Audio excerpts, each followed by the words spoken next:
Hello there, and thank you very much for opening up this video. I really do appreciate it. Now, I don't know about you, but have you seen the mass media coverage from the Daily Mirror about the Liverpool versus Manchester City game at the weekend? There was an article showing that a plane was flying above the Etihad Stadium with a banner attached to it saying "White Britain to become a minority by 2066." Unfortunately, unless action is taken, this is a mathematical certainty that this is going to happen. And I'll explain why. First things first, let me introduce myself. My name is Bond, James Bond. I'm a health and fitness expert based in the United Kingdom, but I'm also a UK born and raised second generation Indian. I am the son of two legal immigrants from India to the UK. There are two main reasons why this is going to happen. One, immigration, and two, our birth rate is falling. Now, let me explain why this is going to happen. First of all, immigration. I am what you call the loony left, cancel culture, wokey whiners' worst nightmare. I'm a UK born and raised second generation Indian, and I'm going to throw out all arguments of racism on this. Immigration. My stance on immigration is very basic, very simple. Genuine political prisoner, no problem. Genuine asylum seeker, no problem. Okay, on that basis, I find it absolutely reprehensible that we did not offer asylum to Asaya Bibi or Rafal Muhammad. Asaya Bibi is the Pakistani Christian who was freed after spending 10 years in prison on blasphemy charges. Rafal Muhammad is the young lady who who escaped a forced marriage, ended up in Canada. I understand both ladies are now in Canada, and well done to the Canadian government for giving them asylum. I find it reprehensible that we didn't offer them this. I've got no problem with the genuine refugees from the Ukraine fleeing the Ukraine from Russian invasion. They're worthy of our help. I do have a problem, however, with those economic freeloaders coming across from France and the like.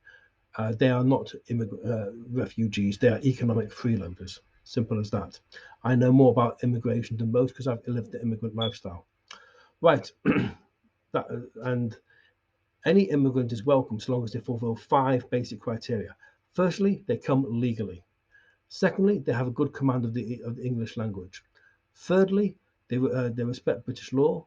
Four, they respect British culture. And lastly, they um, they must make a positive contribution to our society. Okay, and I'll detail more about that later, at some other time. Now, in terms of outbreeding, let me explain why this happens. This is a foregone conclusion. Minimum wage at the moment is £8.72 an hour. That works out at £340, £348.80 over 40 hours of gross pay. After taxes, that works out at £275.68. Childcare per child works out at £225 per child per week. In other words, take-home pay is £50.68. Hence, a lot of people are relying on tax credits or working tax credits to make ends meet, or to say universal credit, I should say.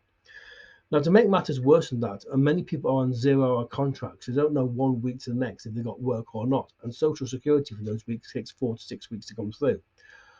To make matters worse than that, inflation is about running at 5 to 8%. Wage rise are at best 1%. So every year your wages are shrinking that much more.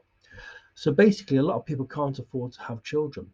All too often, if the other half, if there is one, has to make on a second job to make ends meet. And that what actually happens in such circumstances, the other half basically ends up in a situation of not watching the children grow up.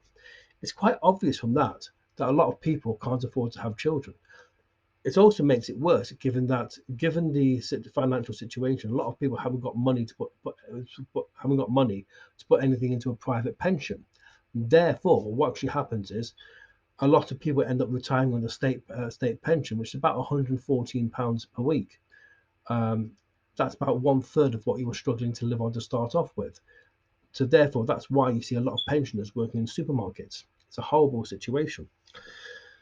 Now, that's one thing. But we consider this: many immigrants are on benefits, so they don't have these financial restrictions, so they can afford to have as many children as they like.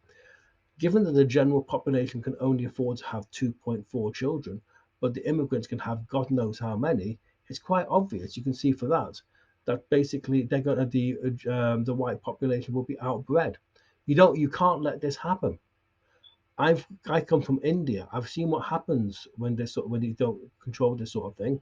You mustn't let what's happened in India happen to the UK. So what can we do about it? Plenty, absolutely plenty. Look below. You'll see a website where we detail this. I help get people on multiple streams of income so they can have a really good standard of living. Okay. Once you've got multiple streams of income, you can afford to have a bigger family. You can afford to give your children a good standard of living. So please go below and have a look. My name's Bond, James Bond, leaving you shaken but not stirred. Bye bye.